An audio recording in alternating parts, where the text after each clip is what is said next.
Tuhan bersamamu. Inilah Injil suci menurut Santo Markus. Pada suatu hari, Yesus dan murid-muridnya tiba di Betsaida. Di situ orang membawa kepada Yesus seorang buta, dan mereka memohon supaya ia menjamah dia. Yesus selalu memegang tangan orang buta itu dan membawa dia keluar kampung. Lalu ia meludahi mata si buta dan meletakkan tangan di atasnya. Ia bertanya, "Sudahkah kau lihat sesuatu?" Orang buta itu memandang ke depan, lalu berkata, "Aku melihat orang. Kulihat mereka berjalan-jalan, tetapi tampaknya seperti pohon-pohon yang berjalan." Yesus kemudian meletakkan tangannya lagi pada mata orang itu. Maka orang itu sungguh-sungguh melihat dan telah sembuh, sehingga ia dapat melihat segala sesuatu dengan jelas. Sesudah itu Yesus menyuruh dia pulang ke rumahnya dan berkata, "Jangan masuk ke kampung."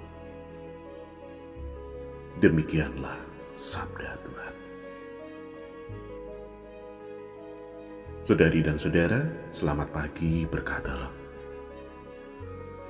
Ketika hidup berjalan tidak sesuai harapan, itu akan berbuah rasa kecewa, karena kenyataan hidup tidak sesuai rencana. Kita seperti melangkah dalam kegelapan. Mata kita melihat, tetapi kita menolak realita yang ada, karena situasi hati yang gelap. Itu berarti iman kita menjadi buta. Tak jarang kita berada dalam kondisi di mana hidup berjalan di luar kendali kita. Ini bukan hidup yang kita pikirkan. Ini bukan jalan yang kita inginkan.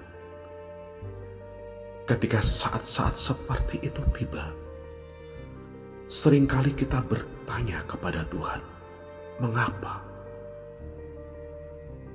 Ada harapan yang dipupuk, ada upaya yang diperjuangkan, namun semuanya seperti sia-sia. Kita sedih, bahkan marah. Kita pikir ini adalah hal yang baik bagi kita. Tetapi, mengapa Tuhan tidak memberikannya?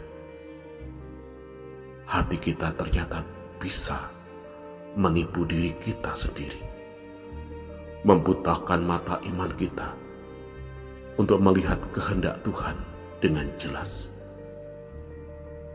Dalam Injil suci, kita dapat melihat bahwa proses kesembuhan seseorang tidak langsung sekali jadi, tetapi butuh proses.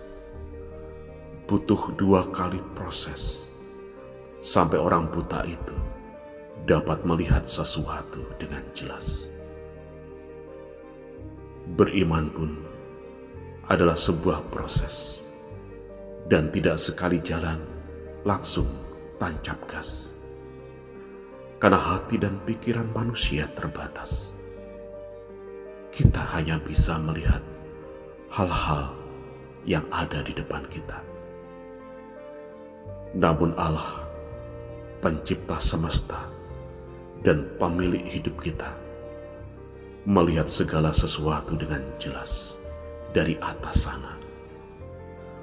Mungkin pekerjaannya dalam hidup kita saat ini sulit untuk kita pahami, tapi satu hal yang pasti, Dia memiliki rancangan terbaik bagi kita.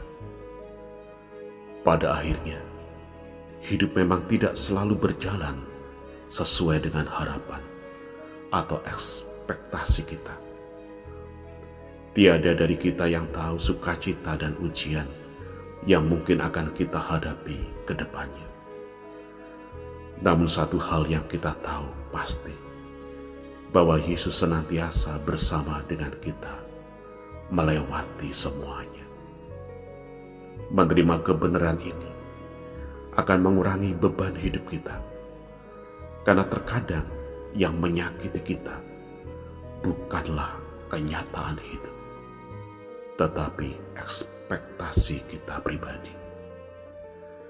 Dalam hidup di dunia, kita akan senantiasa bergumul dengan ketidakpastian, impian-impian yang tidak terwujud, ataupun rencana-rencana baik yang tidak tercapai.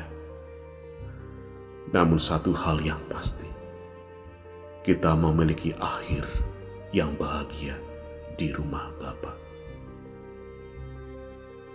Selamat berefleksi. Tuhan memberkati.